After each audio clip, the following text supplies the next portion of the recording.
بسم اللہ الرحمن الرحیم۔ السلام علیکم ورحمۃ اللہ وبرکاتہ۔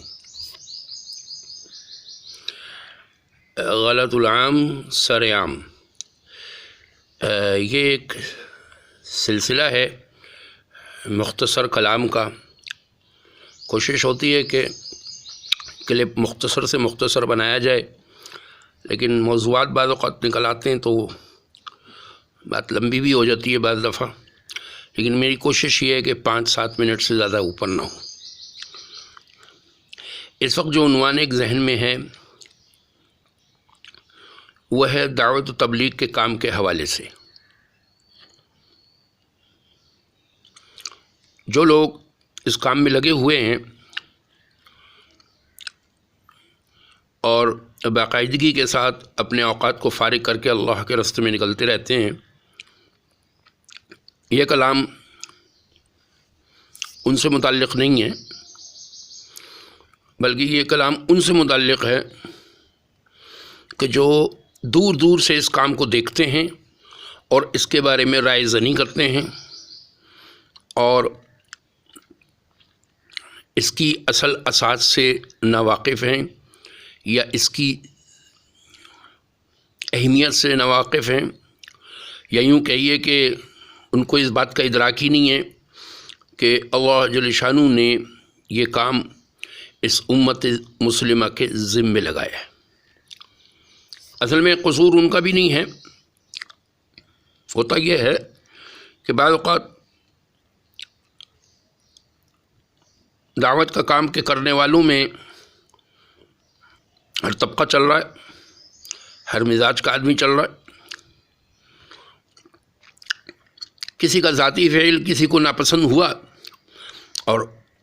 خالی اس کو ناپسند نہیں ہوا، بعض اوقات ناپسندیدہ معاملات ہو جاتے ہیں۔ کتنی چیزیں تو میرے اپنی شعور میں ہیں، کتنی میں نے خود دیکھی ہیں چیزیں، ایسی ہو جاتا ہے۔ لیکن کسی بھی تھیوری کو، پہلی بات تو یہ کہ تھیوری نہیں ہے، یہ اللہ کا حکم ہے، یہ کوئی انسانوں کی اپنی بنائی ہوئی کوئی ترتیب نہیں ہے، بلکہ یہ تو اللہ جل شانہ کا حکم ہے۔ پہلی امتوں کے ذمے یہ کام نہیں ہوا کرتا تھا، اس امت کے ذمے یہ کام ہے، دعوت والا کام ہے، اور اس میں اللہ جل شانہ نے جا بجا تعریف بھی فرمائی ہے کہ جو اس کام کو کرتے ہیں ان کی صفات بیان کی گئی ہیں۔ میں چونکہ عالم نہیں تو اس لیے میں کوئی بھی آیت کوٹ نہیں کروں گا، یہ علماء کا حق ہوتا ہے، یہ علماء ہی کو سچتی ہے یہ بات۔ لیکن اشارتاً عرض کر دوں کہ سورہ یاسین میں آپ مطالعہ فرما لیں، اور اسی طریقے سے سورہ آل عمران میں مطالعہ فرما لیں، سورہ توبہ میں مطالعہ فرما لیں، سورہ طلاق، سورہ نساء، اور بھی بہت ساری مقامات ہیں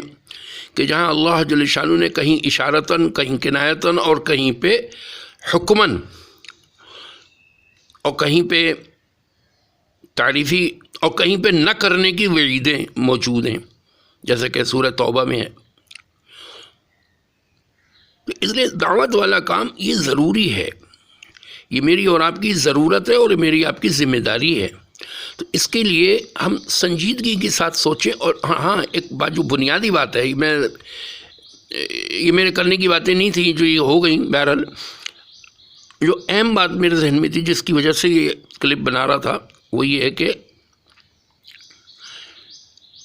دعوت والے کام میں ہم نے یہ نہیں دیکھنا کہ کون کیا کر رہا ہے، بلکہ ہمیں یہ دیکھنا ہے کہ صحابہ کرام رضی اللہ اجمعین نے کیا کیا ہے، اور اس نہج پہ یہ کام ہے یا نہیں ہے۔ اور ایک بات یہ کہ ہمیں اس کے گو کہ کوئی بھی عمل، یعنی ہمیں جو حکم ملا ہمیں حکم پورا کرنا ہے، ہمیں نتیجے کو نہیں دیکھنا ہے۔ بعض اوقات نتیجہ ظاہر ہوتا ہے، بعض اوقات نتیجہ ظاہر نہیں ہوتا۔ اور پھر یہ کہ وہ کام ہے کہ جس میں اپنا جان، اپنا مال، اپنا وقت لگتا ہے، یہ فنڈنگ والا کام نہیں ہے۔ ہاں جو اصل بات عرض کرنے کی تھی وہ یہ ذہن میں آ گئی دوبارہ کہ یہ کسی مسلک کی پروموشن کے لیے نہیں ہے یہ کام، یہ کوئی سیاسی جماعت نہیں ہے، یہ سیاسی مذہبی جماعت نہیں ہے۔ ایسا نہیں ہے کہ مجھے پیپلز پارٹی پسند ہے تو مجھے جماعت اسلامی پسند ہے، تو مجھے نون لیگ پسند ہے، تو مجھے فلاں جماعت پسند ہے، مجھے فلاں جماعت پسند ہے۔ ایسا مسئلہ نہیں ہے،